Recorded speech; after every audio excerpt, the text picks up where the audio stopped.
Good morning dear students. నా పేరు doctor Menda Devanand Kumar.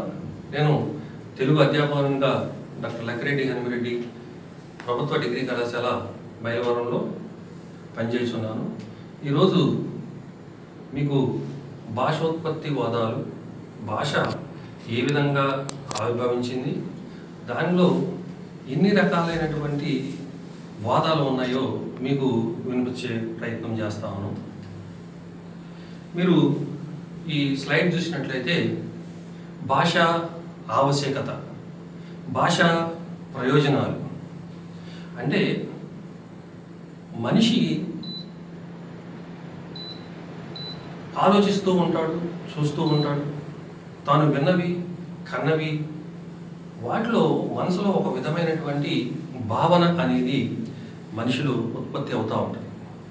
ఆ భావాన్ని ఎదటివాడికి చెప్పడానికి ఒక మాధ్యమం అనేది అవసరమవుతుంది. ఆ మాధ్యమమే భాష. ప్రపంచవ్యాప్తంగా సుమారు 4000 భాషలు ఉన్నాయి. ఆ 4000 భాషల్లో మన మాతృభాష అయినటువంటి తెలుగు భాష ఒకటి.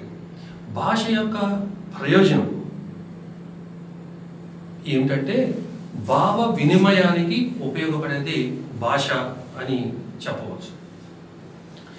ఈ భాష మాట్లాడటానికి ఆధారమైంది ఏంటంటే ఉచ్ఛ్వాస నిశ్వాస. మనం పీల్చుకునేటువంటి గాలి ఊపిరితిత్తుల ద్వారా లోపలికి వెళ్ళి బయటకు వచ్చేటప్పుడు ఈ యొక్క ముఖయంత్రము ద్వారా కొన్ని ధ్వనులు పుట్టించేటువంటి ఈ పెదాలు, అలాగే నాలుక, దంత్యాలు, ఇవి వీటి వలన భాషోత్పత్తి అనేది ఉపయోగపడతా ఉంటుంది.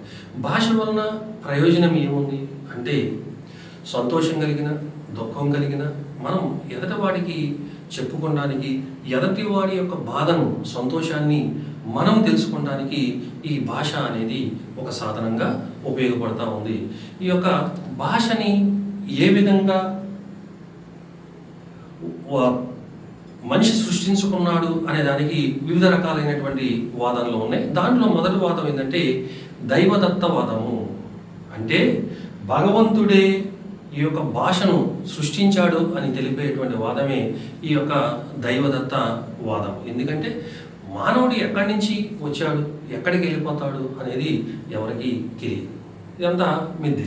ఒక్కొక్క మతం ఒక్కొక్క రకమైనటువంటి సిద్ధాంతాన్ని చెప్తూ ఉంటే ఈ భాషను కూడా భగవంతుడే ప్రసాదించాడు అనేది ఒక ప్రపంచంలో ఎక్కువ మంది ఆమోదించేటువంటి సిద్ధాంతం దైవదత్తవాదం అంటారు.